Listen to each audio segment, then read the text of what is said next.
Okay, cool. We're up on YouTube and I'll put it on Facebook right now. So you guys go ahead. So what's going to be the big revenue producer coming out of this recession that we are quote unquote supposed to be in right now? Is it going to be e-commerce? Is it going to be real estate? What's going to be the financial winning battle between the two? I've always told people that real estate has developed more millionaires than any other industry in the world. And yet e-commerce now is creeping up right behind real estate. And there's a lot of multimillionaires that are being created in the e-commerce space. And today I have the pleasure of bringing to you guys Mr. Brian Littlefield. And this gentleman has been kicking ass, not only in the entrepreneurial space, but he's even doing a little bit of real estate. But he's really known for Jocko, one of his sports drink and supplements. And I'm not going to take that from Brian. I'm going to let Brian kind of tell you guys a little bit about that. But Brian, thank you for being here on our Wednesday's Real Talk on Real Estate. How are you today, brother? I'm great, man. Thanks for having me, Jerome. So Brian, I was doing a little bit of research on your Jocko supplements, and you've killed it, man. You're in grocery stores. I've seen your drinks and stuff in convenience stores, grocery stores, supplement stores online, and you've really made a big push on your supplement drinks. Tell us a little bit about that as one of your accolades, and then let's kind of rewind and go backwards and talk a little bit about the recession and what we're doing here as far as business and where your goals are and what you guys are doing with things. Yeah, it's kind of funny,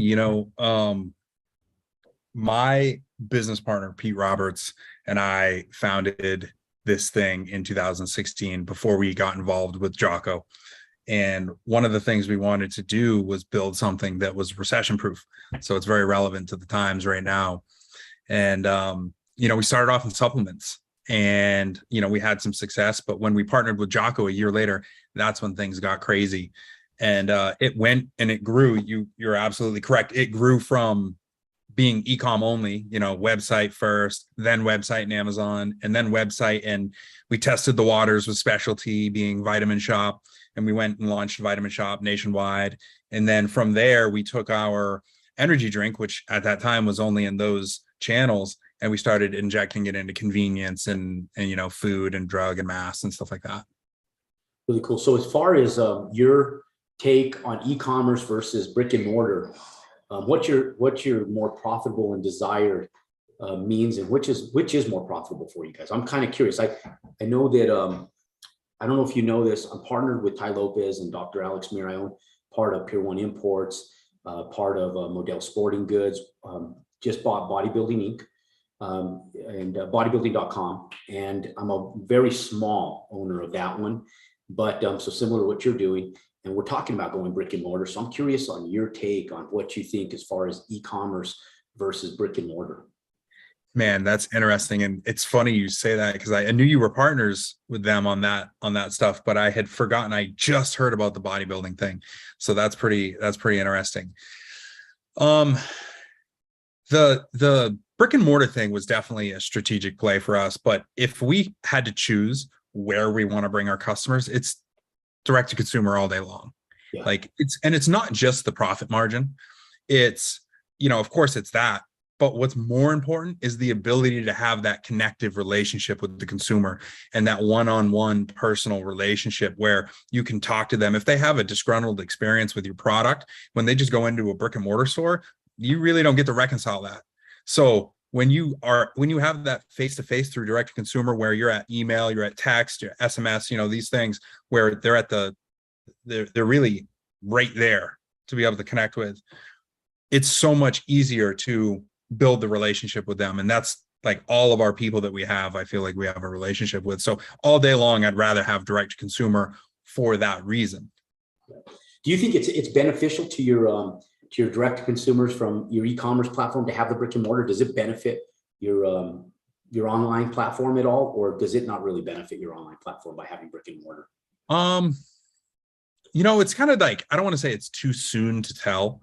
I would say we haven't seen diminishing returns. Like we haven't seen, we've been on the pretty much similar growth trajectory, direct to consumer through website and Amazon, as we have been for the last few years, which is pretty rapid. Going into store really hasn't changed that.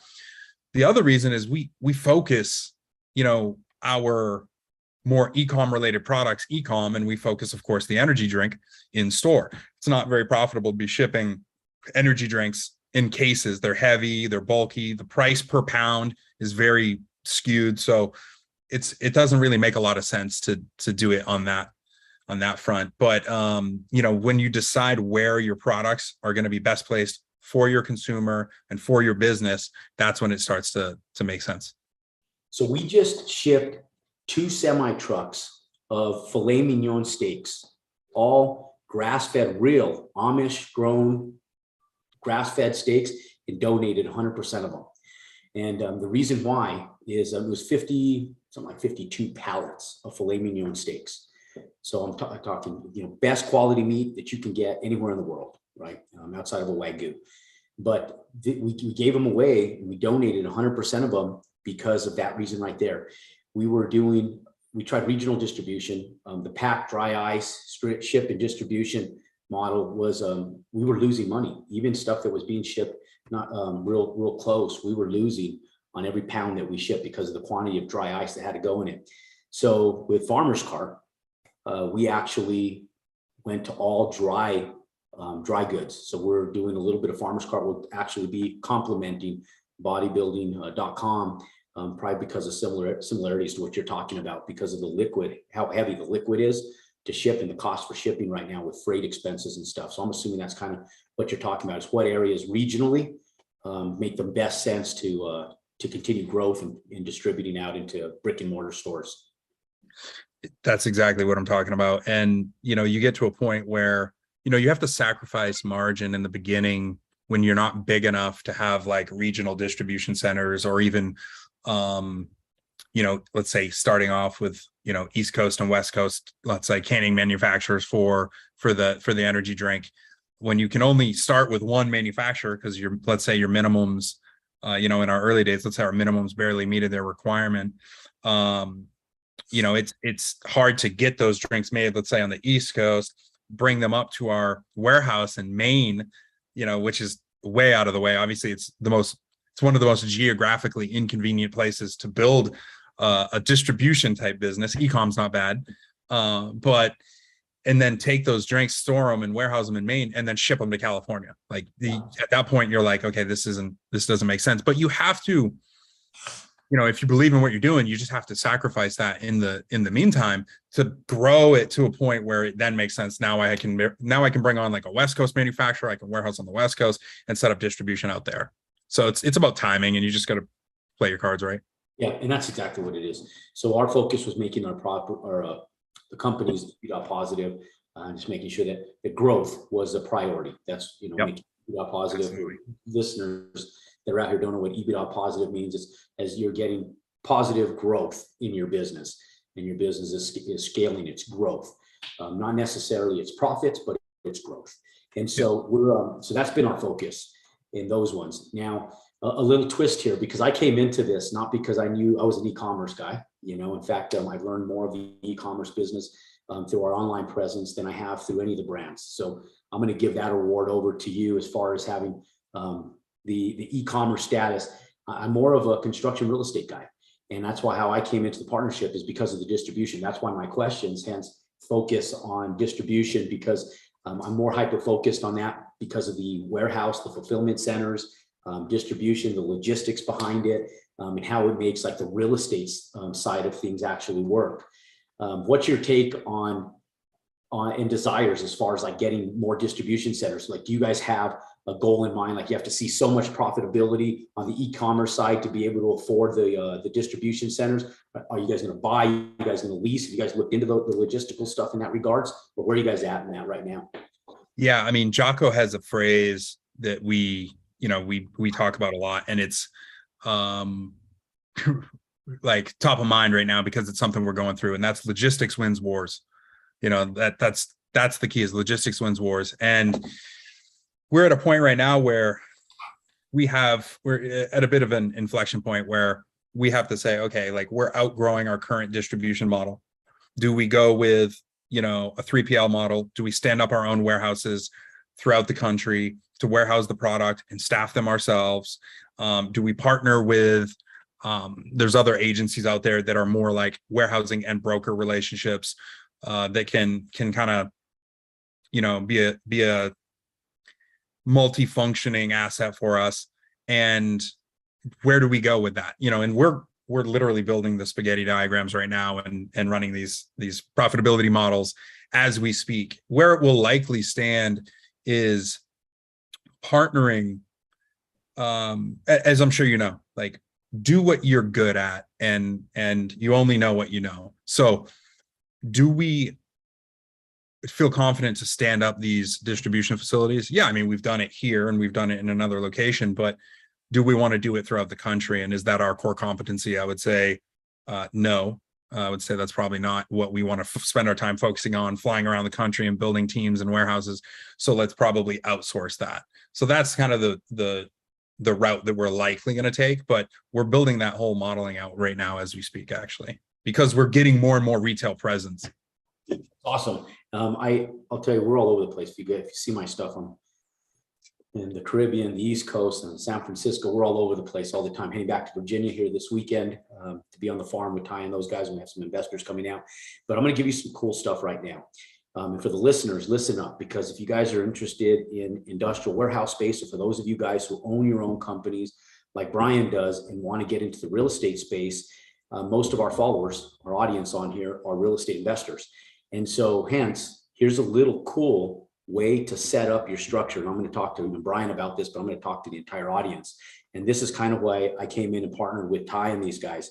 Is I was one of the largest Subway franchisees in the Southwest at one point in time, right after the recession, not because I wanted to sell sub sandwiches. I just needed to fill retail space in my buildings.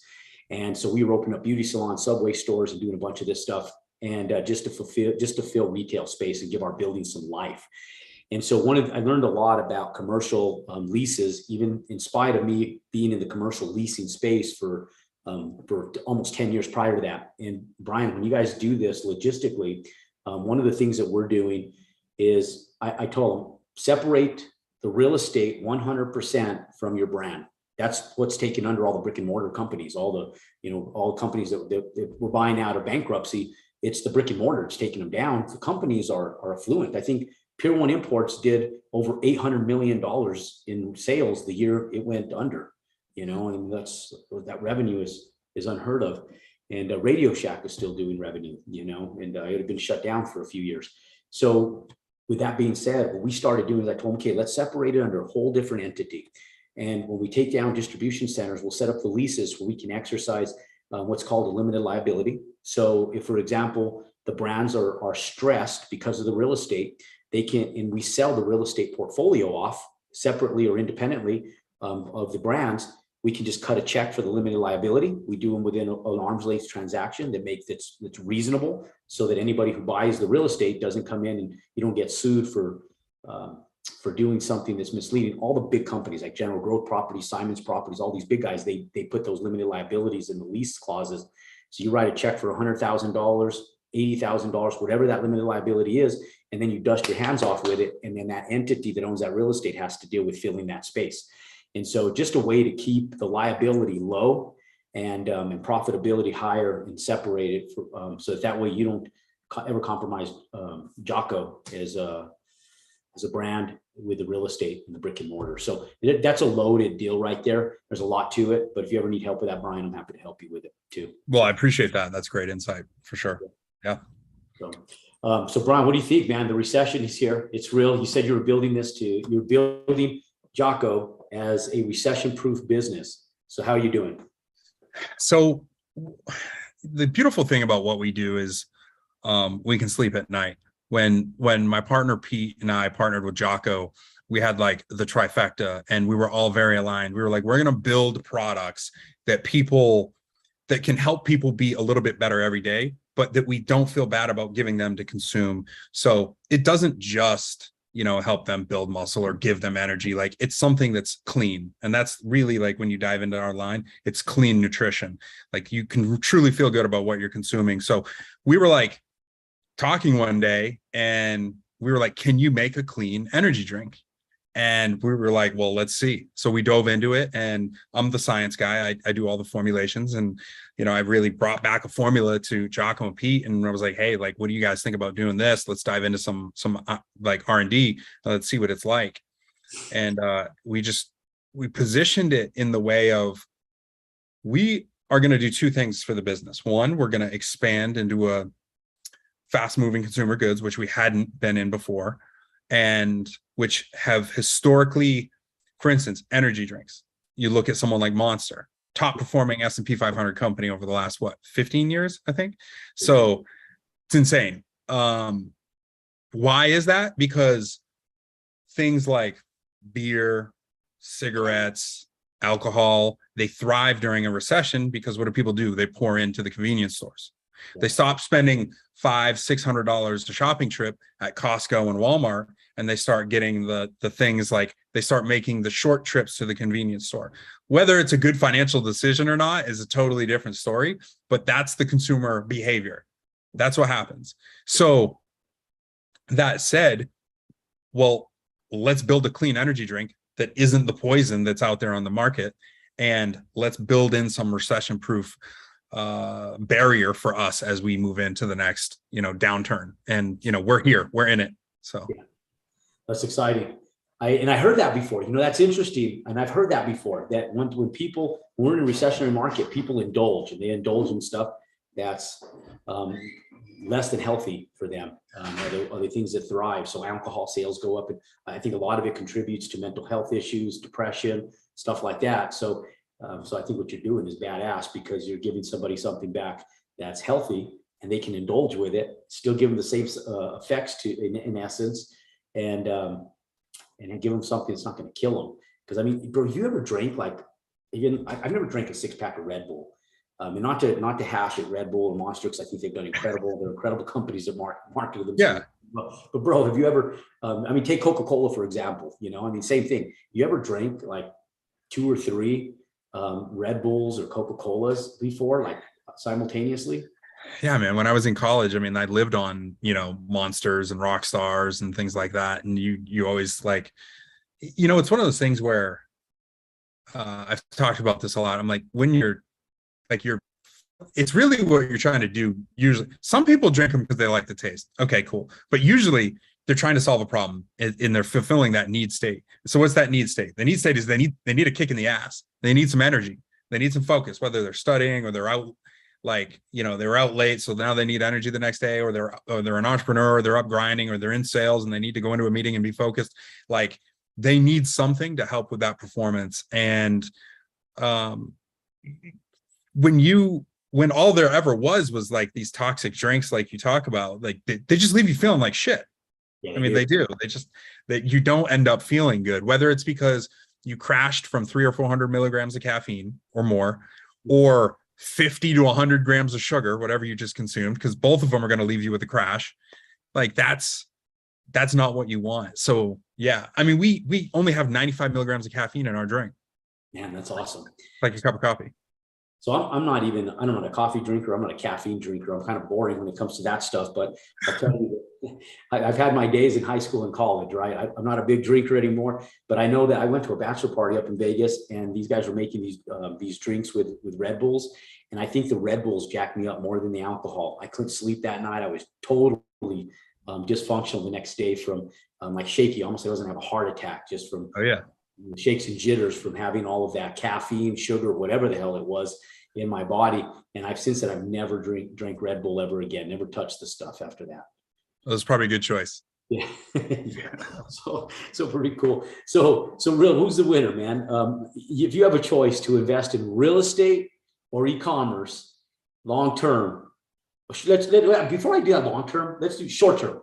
If you have the ability to invest in e-commerce or real estate during a recessionary market short term, which would you prefer? During a recessionary market short term, man, I got to go with what I know most, and I got to say ecom. But I also think that's because I've always, and maybe I shouldn't look at it like that. I've never been into like flipping or anything like that. So I've always looked at real estate as the long play. So it's, for me, if I just, I have a lot of like experience and friends that have turned companies around really quickly, like built to sold, or built to a very decent size in a short period of time with the right strategy on ecom. And I don't have personal experience doing that in real estate to the point where I'm like in some sort of highly profitable scenario in a short period of time. So I got to go with ecom. Yeah. Well, cool. And long term, the money you make short term with ecom, what are you putting that money into? You have any real estate investments? Yeah. Not out long term. Yeah, and that's where my money's going right now. So it's in real estate. It's I like hard assets. I like the history of real estate. And my very first investment was shortly out of college. Before I had gone to college, I had gone into the workforce and made some money and bought I bought my dream car at a young age, a sports car at the time. And then I got back together with my high school sweetheart, and we were graduating from college, and I'm like, we need a home. So I sold it. And, we're talking 2011. So not long after the recession, and we're in the Midwest. So sold a car, bought a house. And, lived in it as we remodeled it. Wasn't exactly the plan. That was a bit accelerated, but at the end of the day, it was one of the best financial decisions I made. And that really kickstarted where we were headed. That said, now I've got, I just acquired 2 more single family, and I'm building my first new construction ever right now on the coast here in Maine. How many units? What are you putting up there? What is the asset class? It's essentially going to be it's a selfish investment. So essentially we're going to use it when we want, but short-term rental it. It's 5-bed, 3-bath, high end on the ocean. Nice. Yeah. Cool. I got some buddies that are doing that, and they're doing really well with them. So congrats on that. So I love it. I've been all over the place over the years, and we've made money in everything, but I've had to pivot over the years. So I'm going to stick with what I know. And I'm going to give, actually, I'm not even going to stick with what I know as real estate. I'm going to give it a 50-50 deal. And here's why. I always tell people, back in the 90s, when I first got started in this game, I used to tell people, shit can your job, go dump it, burn your bridges, and just go all in whatever you're doing. Now, I was single, no kids, no responsibilities. I could do that. I could live on the floor of somebody's apartment. I could live on the couch of somebody's apartment. I can eat their peanut butter while they were at work, and I can make a living doing that, right? Now, most people can't do that. So I tell people now a little different. I say, you know what? Keep doing what you do during the recessionary market. Just start investing. And I do tell people, for the long game, not even the long game, the short long game, like a year from now, 2 years from now, invest in real estate. Even if you're in e-commerce. So I kind of give them a balance, because I think that there's like a balance between the two, where like if e-commerce is your deal and you're able to make money quick, and you're able to make it in a recessionary market and kick ass doing it like you're doing right now, and find a product niche that's going to thrive during a recessionary market, then by all means, I tell people, do it. Like, we still keep our construction company, as much as I hate it. And when I say hate it, I love the money. I have a love-hate relationship with it, but I hate the day in, day out of it, right? The managing of employees, the clients, the customers, the paperwork, all of it. I much rather build out a 200-unit apartment complex, hand it over to a property management company, get a 30-page document every month with all my tenants on there, audit paper for an hour and a half, and then get a check that's stapled to the top of that paperwork every month. That I like better, So, I mean, that makes sense. A good question for you is like, where, I look back and I'm like, man, I wish I was in the financial situation I'm in now after the last downturn, because obviously I would have just gobbled up properties. Like, it just would have been a free for all. Yeah. And, where do you think the market is? And I know it's somewhat loaded, but a loaded question, and this is your world, but coming from someone who it's not my world, I have to ask, like, where do you think the market is going? A lot of people they're starting to see price reductions. I follow a lot of properties. I'm getting the app notification, price reduction constantly. Are we just seeing kind of a leveling out, or are we really, do you think, going into a downturn? Yeah, we're going to see more of a leveling out than a huge downturn, I believe. You got to look at economic economic standards, right? And one of the big economic standards that we look at is, we compare is historical standards, right? So when we're looking at history and you look at like 2008, you look at 1998, 1999, you look at what happened in the 80s, the 70s, almost every 10 years, really 2008 is the only recession where real estate actually dropped in value substantially. Now there's a stabilization in all the rest of them. And the reason why is because people were over leveraged. It was more of a banking issue where we don't have those issues today. The banking issues don't exist. Banks are very affluent. Homeowners have equity in their homes where like in 2008, everybody was over leveraged because the big thing back then was HELOCs. They were taking out, banks were lending up to 110% of the value of their homes and sometimes even more if you found the right institution, and they were even lending to decredit. Banks aren't lending to decredit. And there's over $28 trillion of equity that the US people have in equity in their homes right now. It's unprecedented. They've never had that much equity. And part of it is because there's been so much inflation and so much appreciation.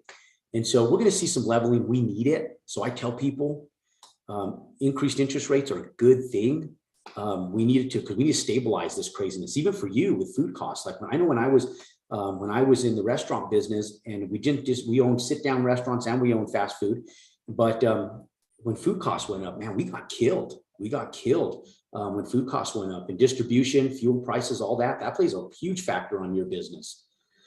So I'm embracing the increased interest rates. I want stabilization of all this garbage.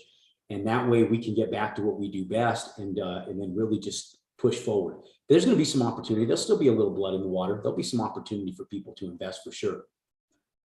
Nice. Yeah. Well, I mean, that's music to my ears because this personal project I'm doing is my biggest personal one alone to date. I've done bigger ones with my partners, but this is the build is my biggest personal project. So I'm like, man, I hope I don't jump into this thing and then, prices crash and then, it goes underwater. But you know what? Like, I haven't gotten where I am today without taking risks. So I'm going to tell you how to reduce that a little bit real quick. And this is for all the listeners. This is a cool little freebie for you guys. I talked about this in one of my videos last week.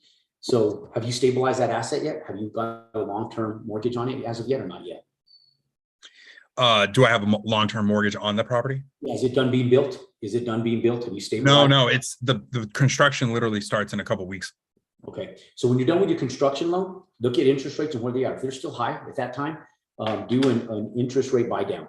Okay. It'll cost you some money. So if the asset, what do you think that asset's going to be worth? 1 million, 2 million, 4 million?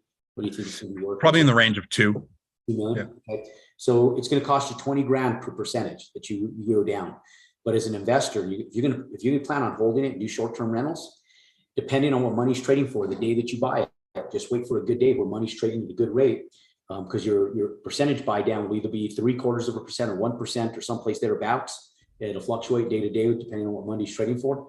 But if you buy down 2% buy down, you get it on a good day for about $40,000. You could buy down your interest rate and check it out. Like, what do you say, $2 million? Let's say you have a $1.7 million loan.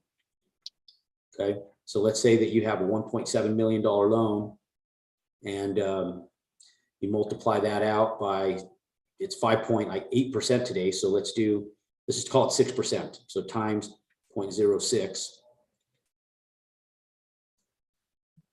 So that's $102,000 in interest a year. So basically you're about $9K a month in interest payments. So let's divide that out. Let's divide that by 12. Shit, bro, you're $8,500 a month. Okay. So if you just do a 2% interest buy down at 4%, $1,700,000 times 0.04, that's $68,000 in interest payments divided by 12. $40,000 will save you $5,600 a month in interest. 40, dude, in a few months. That's crazy. Yeah. Most people don't know that kind of stuff. So that's how we sell our real estate. Like our houses that we build, we sell them like that. We go and give people buyers incentives and stuff. And that's how we keep buying. People don't know our little secrets. That's just one of them. So that's a cool little deal. Well, I like it. I'm taking that one. Decrease some liability on your back, because that'll increase your profitability every month by almost $6,000 a month. Damn. Cool shit. Anyways, well, bro, we have, I was before we got started, I just need I need the audience to know, who we're talking with. I know there's a lot of people out there. I'll tell you, I'm going to give Brian some props because I know you're a badass, and as humble as you come off to be. Building a business is no walk in the park, especially not building a business as successful as you have. And so, I think one of the biggest misconceptions that people have is that they're going to get started in business and that we landed here, we kind of just plopped here on accident. It was like easy. And I don't want to tell people and discourage them and tell them that it's so hard they can't do it, because they can't do it, but there needs to be a commitment level. Now, I know that you're a black belt in jiu-jitsu. And bro, I know all about that as a wrestler. I was a wrestler my whole life.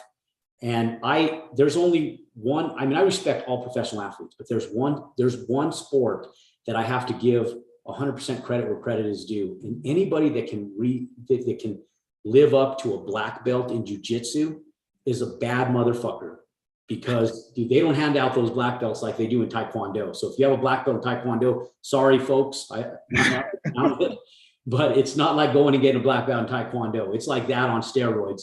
By about a multiple of about 100 to get a black belt in jiu-jitsu. Do you think that you contribute your success and your discipline to what you put in the gym to get that black belt in jiu-jitsu? What was harder? Well, what was harder? You mean business or jiu-jitsu? Yeah, mentally, physically, just the whole 9 yards. As you were trying for that black belt. I don't know what I would say, like which is harder. What I would say is jiu-jitsu prepared me for business. Like it literally, it rewires your brain. Like there's and I appreciate the props, by the way. Thank you. It does take someone about 10 years to get a black belt on average. So it's a 10-year commitment. And that's like, 3 to 5 trainings, probably minimum per week. So, and they're pretty grueling. So, man, jiu-jitsu is like human chess. So what it is it's the only sport where you're repeatedly trying. It's a buddy of mine, Andy Stump, former Navy SEAL, skydive, wingsuit world record holder, complete badass. He said it best. He's like, it's simulated murder in pajamas. You're literally taking each other to the point repeatedly over and over again, multiple times a week, to the point where you're tapping from either a choke or some sort of lock submission where your joints manipulated and you're at the brink of somebody breaking you or killing you, and you have to tap out. And when you are like me, like my story, the first time I ever went into train, at that point I was like kind of big into fitness and diet and nutrition and lifting. And when I went into jiu-jitsu for the first time, I was like this 230 at the time. I was like 235 pounds, fair amount of muscle at the time. I go in and I get choked out by this fucking 16-year-old kid with like a blue belt. And I'm like, what the hell just happened? And they call it, I'll save the prior term, but they call it a filter. And the filter is like, you either come back and you absolutely love it, or you never come back again. Because if your ego can't handle it, like you just can't handle it. But when you dive in, you go through this journey of just these ups and downs. And man, when there's, as a wrestler, like if you're pinned, same thing with jiu-jitsu, like if you're mounted and you can't get someone off from top of you and they're literally controlling you. And I would, speaking as a man, especially as a man, that is the most humbling experience that you can have. And when you put yourself in that position where you're like, you have someone completely mounted on you, they've got a choke sunk in, you have nothing you can do except for tapping out, and you do it 1,000 times before or 10,000 times before you get the black belt, man, it's like, it just rewires your brain. And you're like, after that, what's challenging? Yeah. Yeah. And I think from a parent's perspective, I've put my kids in mixed martial arts, and really they're gymnasts. And my son now is playing football, and I'll say, thus far, he's a pretty badass in football because of what we put him through with jiu-jitsu and mixed martial arts, and with gymnastics, his core is just strong. But there's a level of discipline. And I tell him, I said, he wants to quit gymnastics. I told him, Jacob, don't, man. I said, just stay in it for the strength. You know, you're 14 years old. You're stronger than any freshman kid that you know out there, with the exception of one that's just ungodly, out of his element, you know, and just genetically just stimulated. But outside of that, he's wired for what he's doing. And I think that in business, it's so discipline is so needed to keep people consistent to get through this. Because really, business is hard. But isn't going to work and being broke hard too? I got guys out there digging trenches right now for $20 an hour, man. Like, that's freaking hard. I don't want to be doing that. That's hard. Yeah. I mean, coming from someone who, you know, my family is heavily involved in like the concrete business. I have brothers that have been doing it forever. They're like, that's hard. That's hard work. Like, business is taxing in a different way. Like, and I was talking to, not to, you know, go off on a tangent, but I was talking to a younger, a gentleman this morning who has aspirations for business. And, you know, I told him, I was like, man, like, you got to do the things you don't want to do now so that you can enjoy those fruits later. And you really got to embrace that suck. You really do right now. And business is not easy. Like, we see the flashy lifestyle, like the young kids see the flashy lifestyle. They see the Lambos, they see the yachts, they see the houses, and they're like, oh, I think I can just start a drop shipping business. And then next thing you know, I'm on a yacht. And it's just not how it works. Yeah, it doesn't quite work that way, unfortunately. No. No. Yeah, parents, man, take away from this: get your kids in sports, man. When we had our Subway stores, I made a requirement for our managers when they were hiring high school or college kids. I told them they have to be in school, they have to be working, and they have to be in something else. I didn't care if they were the student body president, they were on the chess club. I didn't care what it was, but they had to be doing 3 things, because those were the most disciplined kids and they were the best workers. The kids that didn't have nothing going on got nothing done. They were always late, never showed up, and they were the biggest problematic people in our restaurants. The ones that had time management skills were the ones that were busy. They were the ones that had activities, school, they did well in school, and they were great employees. And so the same things go. So parents, Brian, I don't know if you back me on this, but I tell you guys, keep your kids busy. It's going to take work from you as a parent to do it, but get your kids working. That's going to fix the world. Because I mean, I don't know about you guys, Brian, but one of our biggest shortcomings that we have as a company right now is the lack of qualified and willing people to learn the trades that we need them in. That's one of our biggest downfalls right now as a company, and it's across the board in all of our companies. We just don't have the labor pool, and people don't want to learn it. There's a lack of discipline, desire, a lot of different lifestyle factors that, like I tell my wife, I said, stupid is raising stupid. We got stupid parents raising stupid kids, and you're doing your kids a disservice. Keep your kids busy, get them involved, but it's going to take an active parent to do it. Yeah, well, I can concur. Sports is probably the number one thing for kids. And I used to run a youth jiu-jitsu program, and like, you would hear it from the parents, like the change that it would make at home, in school, like the structure, the discipline, like you said, the ability to, especially sports like ball sports, where you have to work as a team. You actually have to interact and actually have to cooperate. That's massively important. So yeah, I agree fully. We just had our first child. So I'm like literally 7 weeks ago. Thank you. We've been trying for years. I saw you dancing with your kid in your. Oh yeah. In there, dude. That's awesome. The first one, a little baby daughter, and just the most precious thing I've ever experienced in my life. Best thing in the world. Yeah. My kids are starting to get bigger, and everybody tells you, man, it goes by fast. It goes by fast. Man, it goes by faster than you even believe. It's unbelievable. My son's now going to high school, and I'll go in there, and he's now taller than me, and you forget how big they are, and I'll tell him, hey, baby boy, God bless you and good night, and I'll give him a kiss, and he tells me, Dad, you're sus. It pushes me away, and I go, I don't care. I go, you'll always be my baby boy, and it's just, They grow That's so awesome, man. They grow so fast. Just embrace it and enjoy it. So, well, cool. So here's the takeaway, ladies and gentlemen. E-commerce, real estate, doesn't matter where you're at. Business is business. Real estate's business. E-commerce is business. There's great minds and in everything that we do. Whatever's going to work, whatever your talents and attributes drive you towards, where you can generate profits, do it. But long term, take it. I think everybody should be invested in real estate because of the tax benefits, the long-term residual income in it. Business has variables in it. My businesses have variables in them. And what I've learned is my variables I control, but the second I step away from my business, those variables fluctuate fast and quick.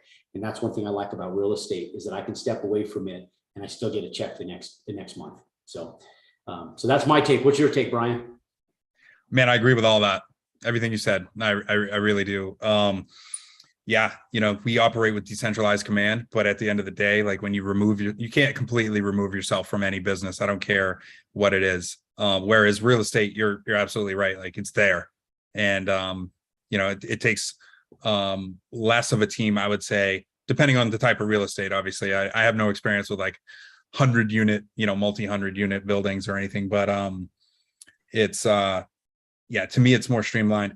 I'm looking at the long term, and that's where a lot of my money is going right now, is in real estate for the long term. So cool. We'll have good fun together. You're at the early stages of parenthood, and your life's going to change now. You and your wife, your friends, your circle of friends is going to slightly change a little bit in a good way, and take advantage of it, and hopefully you and I will be able to do some stuff. I know your background sits real similar to mine, and I think we'll be good friends over the course of time, Brian. Hopefully we'll be able to do some stuff on stage together, and hopefully we'll get to do some real estate stuff together. And God only knows, maybe we'll do some e-commerce stuff together over the course of time as well. So that would be awesome, man. Yeah, definitely. So, Brian, bro, thank you, man, for coming in. I can just tell you're just a good, genuine guy, and not a pushover. I know that, but a good, genuine guy. So good people.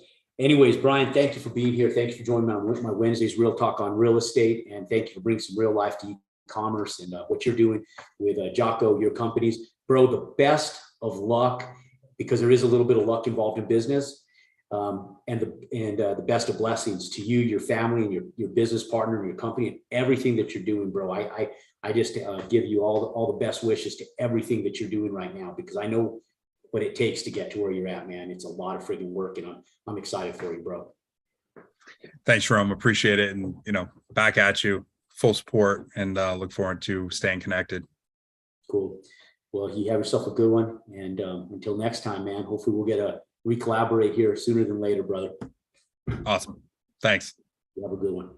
And all you guys, if you guys haven't already, click below, pound that like button if you like the material that we put out today. But don't forget to click and subscribe. That way, when I bring in cool guests like Brian, you guys are notified. We go over really cool real estate hacks that you guys need to take advantage of. You guys get that notification. Click below, subscribe to our YouTube channel.